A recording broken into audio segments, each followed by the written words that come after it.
Coach support. Timpview students walk out of school, but is that enough to sway the Provo School District to change their decision? Beach sensation. There won't be any surfing in Provo, but people at the Stadium of Fire will be feeling good vibrations. And Republican run. Mitt Romney sweeps another state. We'll tell you what that means for the rest of the race. I'm Kara Teo. And I'm Kelsey Eager. It's Wednesday, March 21st, and in Utah, it's 12 o'clock. From KBYU and the BYU Department of Communications.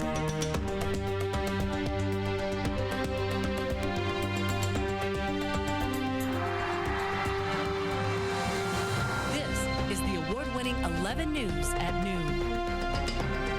With the recent suspension of the Timpview football coach, many parents and students say Louis Wong is nothing more than a scapegoat in a witch hunt. 11 News reporter Karen Sullivan spoke with the school board to see if they got the message students sent by walking out of class. Stephen Perry only missed one day of class last term, but on Monday he walked out of class to show his support for Coach Wong. But the school district says the protest didn't provide any new information because they're already aware of student worries. If the school district didn't believe that there was adequate reason for the suspension, then they wouldn't have taken the action. Students aren't the only ones voicing their concerns. Some parents accuse the school board of just wanting to take away fundraising money, and the discussion has exploded on the We Love Coach Wong Facebook page.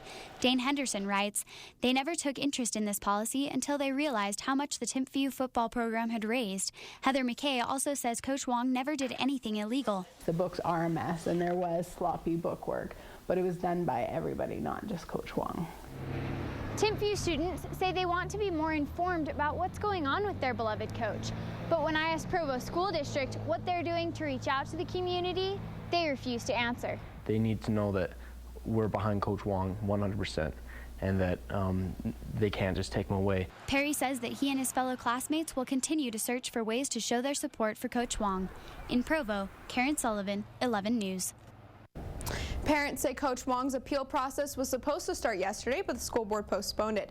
And without their head coach, students say they worry about the next football season. The parents of the missionary a bus hit in Brazil say his condition is improving. Elder Britton Shank was waiting to cross the street in Sao Paulo when the bus hit him. Doctors have already operated on Shank to relieve swelling on his brain. His parents are updating his condition on his mission blog and are currently with him in Brazil. A Provo police dispatcher walked away with only some leg injuries after a minivan ran over her. You can see the minivan in this surveillance video backing into the woman. The driver gets out, then pulls away in a hit and run. But it wasn't long until the driver came clean. Michael Rubidoux turned himself into Provo police the next day, and they booked him into Utah County Jail.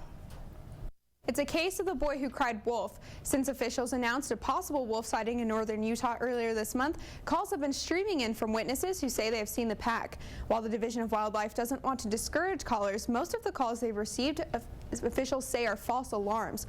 Officials say people are having difficulty distinguishing between wolves, dogs, and coyotes. A former Miss Utah and member of the Utah National Guard is defending her online reputation. Scammers used Jill Stevens Shepard's name and pictures to try and get donations. The imposters claim they're selling a car or need a little cash to get through a tough deployment. The Utah National Guard says the hackers have also used other service members' identities in their scam. Utah now has the longest wait time to get an abortion in the country. Governor Gary Herbert signed legislation that requires a woman to wait at least 72 hours after meeting with her doctor before she can get an abortion. The new law is an attempt to allow a woman to evaluate her options and the effects of her decision. It triples the original wait time of 24 hours. It was a good idea, and then it went off. Less than a year after passing a bill that allows fireworks throughout July, Governor Gary Herbert shortened the period to just a week surrounding the 4th and the 24th of July. The new restrictions are in place due to the number of complaints about nonstop fireworks last summer. The new law allows fireworks on New Year's Eve and the Chinese New Year.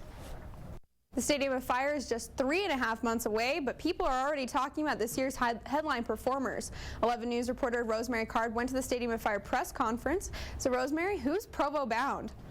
Well, they've been here before, and while fans won't be able to feel the sand between their toes, the performers should help make this year's Stadium of Fire one big beach party. The Stadium of Fire works hard to provide top entertainment with past headliners like Miley Cyrus, the Jonas Brothers, and the Blue Man Group. Traditionally, the celebration has a very country western appeal with talent acts like Brad Paisley and Carrie Underwood. But officials say this year fans can expect a little less country and a little more rock and roll. Now, Stadium of Fire is getting a good reputation over 30-some-odd years, and we're bringing some of the finest talent that's available. But we have to go out and fight for them, and we did, and we got them. Come July 4th, 2012, Lavelle Edwards Stadium will host Rock and Roll Hall of Famers, the Beach Boys, for their second Stadium of Fire appearance. The Beach Boys first filled the stadium with their Good Vibrations back in 1992. They remember they were here 20 years ago, and I think that's one of the factors. They remembered the great audience that was here, and they decided to come back. And I think this year is going to be a year we're all going to remember. The group that sponsors the Stadium of Fire says that for 20 years, the Beach Boys have been a crowd favorite, and they feel confident that once again, fans of all ages will enjoy the show.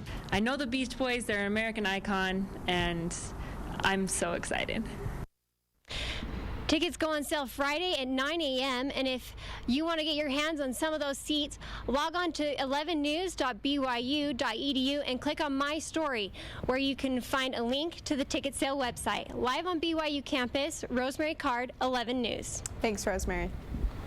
Still to come on 11 News at noon. Fiery fuel. The driver of an SUV was just planning on filling up, but missed her target just a little.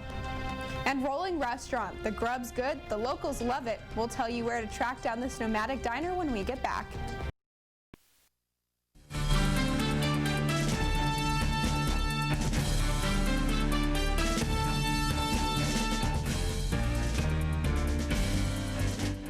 Third time's a charm for Mitt Romney. He won 3 primaries in a row, grabbing 39 delegates from Illinois. But a state exit poll showed that not all Republican voters are united behind one candidate.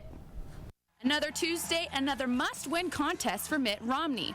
The former Massachusetts governor claims victory in Illinois. And you know, elections are about choices. And today, hundreds of thousands of people in Illinois have joined millions of people across the country to join our cause. Romney is not leaving Illinois with the entire pie of delegates. He'll have to share proportionally with the competition. Rick Santorum will take a slice. He finished second, and the former senator opted to spend primary day in Pennsylvania. We're going to win downstate, we're going to win central Illinois, we're going to win western Illinois. We won the areas that conservatives and Republicans populate, and we're very happy about that. We're happy about the delegates we're going to get too. Also absent from Illinois, Newt Gingrich. He is focusing his attention where he's done best, the conservative South. Gingrich is channeling all his campaign resources into Saturday's primary in Louisiana and taking on his toughest competition there, Santorum. He lost the Senate in Pennsylvania by the largest margin in the history of the state for any incumbent senator getting reelected. And so you have to ask yourself, is that really the background to try to take on Barack Obama? Ron Paul is on the West Coast meeting with supporters in California, still lagging in the delegate count, but still vowing to stay in the race. And with the Republican convention still 5 months away, this race has a long way to go. Romney is halfway towards winning the required delegate count. The next primary will be this Saturday in Louisiana, and a new poll shows Santorum in the lead in the Pelican State.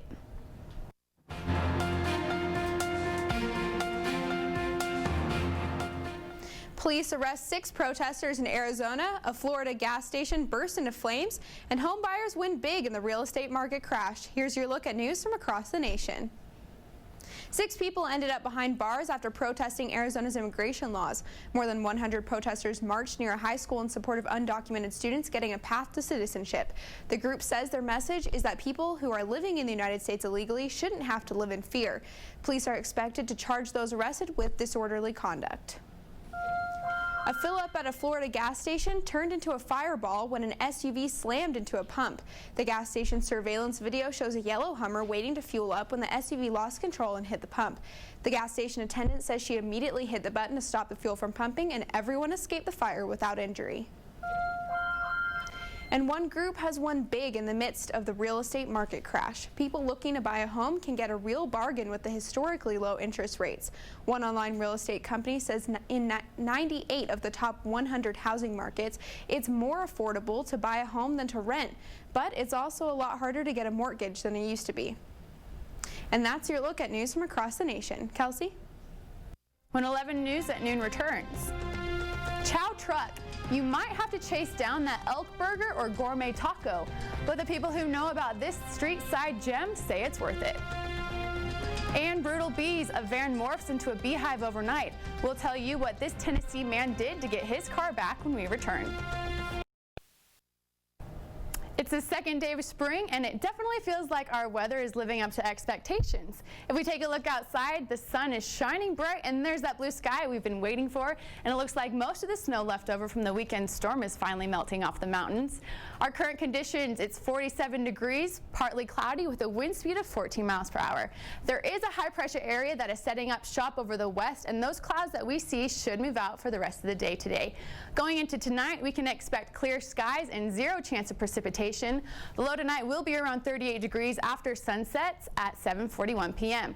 Now let's take a look at our 5-day forecast. We'll see a rise in temperature Wednesday through Friday with that high pressure area gaining some strength and giving us these warmer temps. The high peaks at 72 degrees Friday and will stay there through Saturday. The temperature will start to come down a little bit on Sunday, but we'll still be sitting at a nice 70 degrees, but look out for some strong winds. If you're bored with all the local restaurants and want to try something new, here's a place you'll have to chase down first. 11 News reporter Katrina Malentieva caught up with a unique Asian restaurant on wheels. It's the come and get it horn. Thanks, Leanne. Sue-Ann Chow opened her Asian-inspired restaurant 2 years ago and has moved it around ever since. Her passion for food led her to bring Salt Lake its very first mobile restaurant, the Chow Truck. The concept of the food truck was something that was a little bit more exciting for me because it was different and new.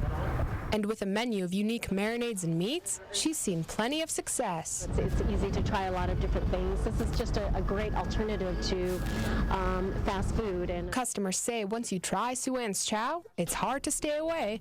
These firemen know all about the addiction and chase down the truck at least once a week. We love the Chow Truck. We love the Chow Truck food. And we love the owner of the Chow Truck. She's great. And city critics agree. Sue-Ann has recently picked up awards for Best Mobile Food and Best Food Vendor. But how much work does a moving restaurant require? I'm always exposed to the extreme temperatures, whether it's hot or it's cold, summer, winter, and that affects you. It's also very physical. And all the cooking is done in tight quarters with burning stoves and sizzling oil. The Chow Truck offers several different meals that they prepare fresh daily, but they also feature specials designed by local chefs, like this elk burger that they can't seem to keep in stock. A few dollars can get you anything from burgers to tacos to salads. And in a few minutes, cook Marcos Mares brings these mouth-watering recipes to life. That's it. It's ready. Ready and gone. So what is Sue-Ann's favorite dish? Well, it's like asking for a favorite child. So that's a difficult question. And since I only have 5 different variations, you just have to try all 5. In Salt Lake, Katrina Malentieva, 11 News. Oh, it looks good. I might have to chase it down one of these days. If you want to see where that Chow Truck goes every day, just log on to chowtruck.com or follow them on Facebook for locations and times. And Sean, hopefully the Jazz are looking as good as the food on that Chow Truck. Well, they have been recently. They're on a 3-game win streak heading into last night's match at Thunder and home sweet home. BYU softball finally got their first home game, but could they keep their remarkable home streak alive? Sports is next. Stay tuned.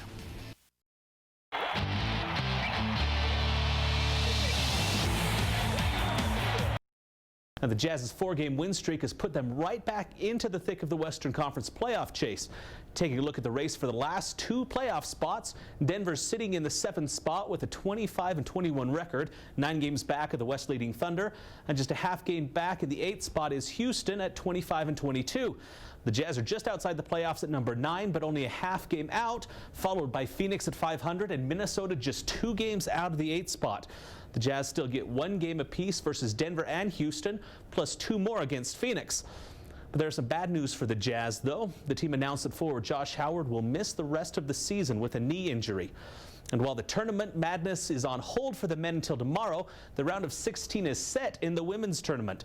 In the Des Moines region, it's #1 Baylor, who will look to get to 38-0 on the season against Georgia Tech, and perennial power Tennessee takes on 11-seed Kansas. Fresno held close to its seeding as 1-seed Stanford gets 5-seed South Carolina, and then 2-seed Duke gets 3 St. John's. In Raleigh, it's the same as Fresno. It's the same seeds as Fresno. Notre Dame gets St. Bonaventure, and Maryland takes on Texas A&M. Then over in Kingston, it's UConn against Penn State, and Kentucky will take on BYU's conference foe Gonzaga. And it was home sweet home yesterday for BYU softball as they beat Idaho State 5-2 in their first home game of the season. Most of the damage was done in a 4-run fourth inning, sparked by a home run by second baseman Stacey Toney. And the win puts the Cougars at 16-8, extending their win streak at Gail Miller Field to 22 games, the second longest streak in the nation. And BYU's named a new head coach for the swimming and diving team. John Brooks will take over for Tim Powers, who is retiring after 37 years. Brooks has spent the last 5 years as an assistant coach for the Cougars, coaching the distance swimmers and serving as the recruiting coordinator. And then the NFL put the hammer down this morning on the New Orleans Saints for paying players to knock opponents out of games. Head coach Sean Payton has been suspended for 1 year. Defensive coordinator Greg Williams, who's now with the St. Louis Rams, is out indefinitely. And GM Mickey Loomis will miss 8 games next season. The Saints were also fined and will lose 2 draft picks. And then some other news broke today in the NFL this morning. It was announced that Tim Tebow is being traded from the Broncos to the New York Jets. There's 3 other picks that were traded along with him, but or for him, should I say, but he's now a Jet. Okay. Hopefully he'll do well. Yeah, same thing. Still to come on 11 News at noon. Insect invasion. These bees didn't pay any rent, and the owner of the infested van couldn't evict them. What to do when your car becomes a honeycomb when we get back. A flat tire can ruin your day, but what about a swarm of bees taking over your car? Reporter Jerica Phillips shows us how one man tried to get rid of his new honey-loving friends. Bees naturally prefer a hollow tree or something like that, and for some reason they got it in their heads that the engine of this vehicle was a tree. Saturday morning, Tommy Hill was headed out for breakfast when he found thousands of honeybees nesting on his car. He didn't want to kill them, so I drove down Highway 51 there about 60 miles an hour. I didn't lose a one. They all stayed in there. A Brighton resident for over 20 years, Hill says other than a few bees stealing his hummingbird nectar, he's never seen quite a takeover. Never in a car.